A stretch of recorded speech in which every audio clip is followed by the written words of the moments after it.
Big boss గత season లో main contestant గా హౌస్ లోకి అడుగుపెట్టిన గౌతమ్ ఈసారి మాత్రం వైల్డ్ కార్డ్ ఎంట్రీ ఇచ్చాడు. మాట్లాడే తీరు, ప్రవర్తన తీరు విషయంలో గౌతమ్ చాలా మందికి నచ్చాడు. ఇవే లాస్ట్ సీజన్ లో గౌతమ్ కు పూర్తి నెగటివిటీని తెచ్చిపెట్టింది. ఫలితంగా సోషల్ మీడియాలో ట్రోలింగ్ మెటీరియల్ గా మారిపోయాడు.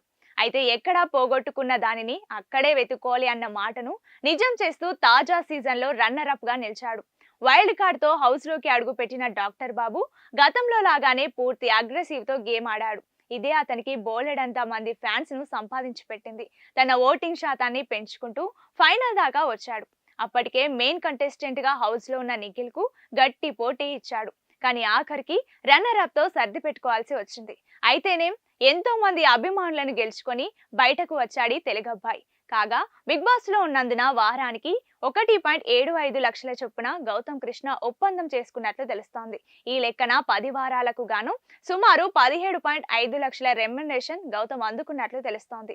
కాగా తల్లిదండ్రుల కోరిక మేరకు ఎంబీబీఎస్ పూర్తి చేసిన గౌతమ్ కృష్ణ 2019లో ఆకాశ వీధుల్లో సినిమాతో ఇండస్ట్రీలోకి అడుగుపెట్టాడు. మరి ఇప్పుడు బిగ్ బాస్ రన్నర్ అప్ గా నిలవడంతో గౌతమ్ కు మరిన్ని సినిమా అవకాశాలు వస్తాయేమో చూడాలి.